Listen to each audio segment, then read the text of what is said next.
Hello, my name is Dr. Yaya Sissoko.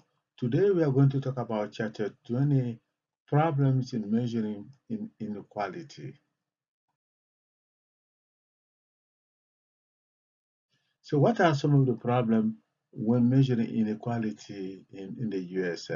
So one of the problems is with the data on income distribution and poverty. So this data is incomplete, give an incomplete picture of inequality. For instance, the household annual income, does not take into account the in-kind transfer. So in-kind transfer is transfer to the poor received in the form of goods and services rather than cash. For instance, in the US, poor, family receive food stamps. They can go to the store, pick up food, so they can receive also housing subsidy. They can receive, so they can live in their house, but they don't have to pay, provided by the government. They can receive also, healthcare assistance, which is Medicare. When they're sick, they can go see the doctor.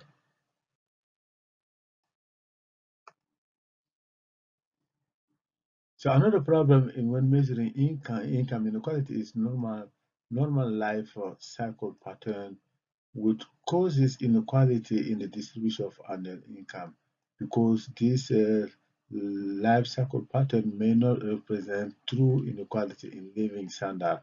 So life cycle is defined as a regular pattern of income variation over a person's life. For instance, young workers typically have low income.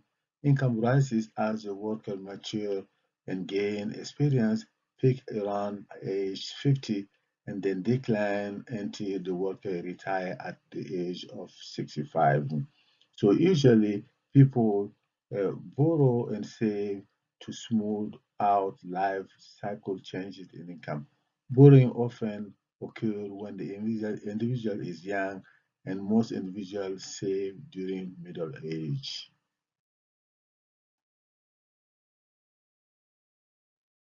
Another problem in measuring inequality is transitory versus permanent income. So transitory changing do not affect the standard of living. So if your transitory income changes, it will not affect your ability to buy goods and services. The family ability to buy goods and services depend largely on permanent income. So permanent income is defined as a person normal income.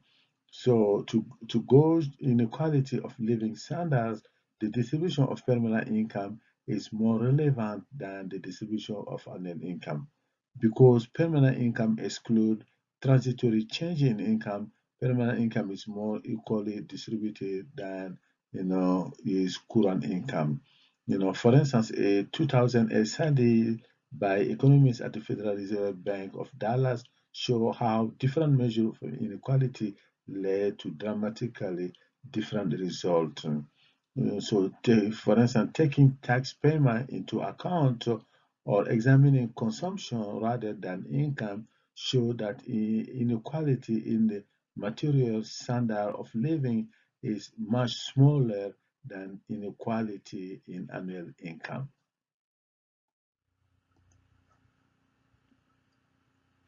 So different measure of inequality led to dramatically different result. So average annual income in 2006 was for the poorest fifth group in the U.S. household was 9,974.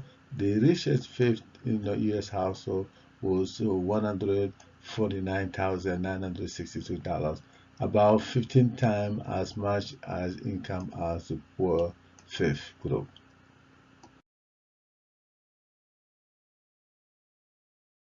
So, dealing with other alternative measure of inequality, we're going to account for progressive taxes. In this case, the richest fifth group, which is the richest, group in the country, was, making 14 times more, as much as after income, taxes than the poorest group. So on the other end, if you take the measure of inequality as consumption, the richest group or the richest fifth was consuming only 3.9 times more than the consumption of the poorest group. So you can see that the inequality dropped from 14 times to only 3.9 times. The gap between rich and poor is much closer. If you're looking at you know income consumption as a measure of inequality rather than so income itself as a measure of poverty.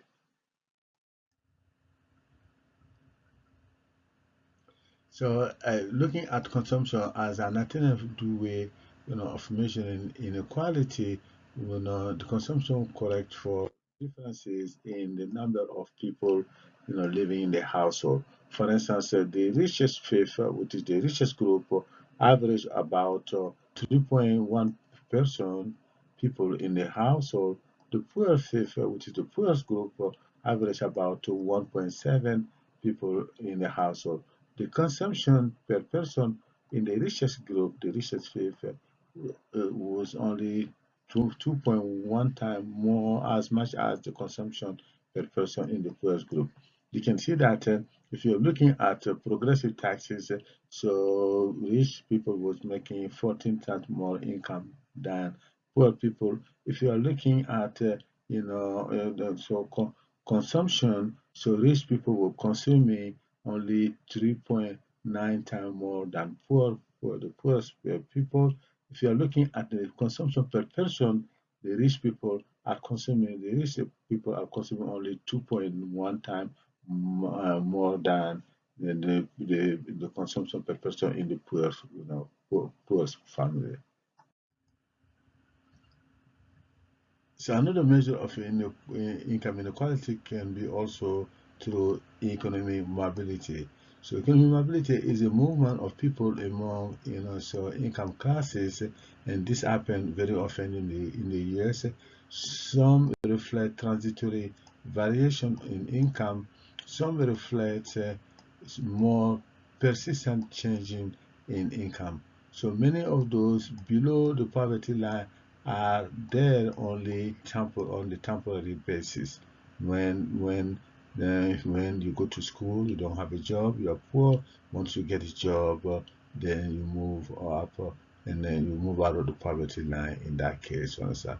If you are laid off, temporary, and then you are poor. But once you get your job back, then you can start making permanent more income or permanent income, then you are out of the poverty line, for instance. So economic mobility can also be measured by persistence of economic success from generation to generation. So which is an average, above average income carry over time from parents to children. So for instance, millionaire in the US are 4 out of 5 millionaire, which is about 80% of millionaire make their money on their own. So about 80% of US millionaire, made their money on their own. 1 out of 5 millionaire, about 20%, inherited their fortune from their parents, or for instance.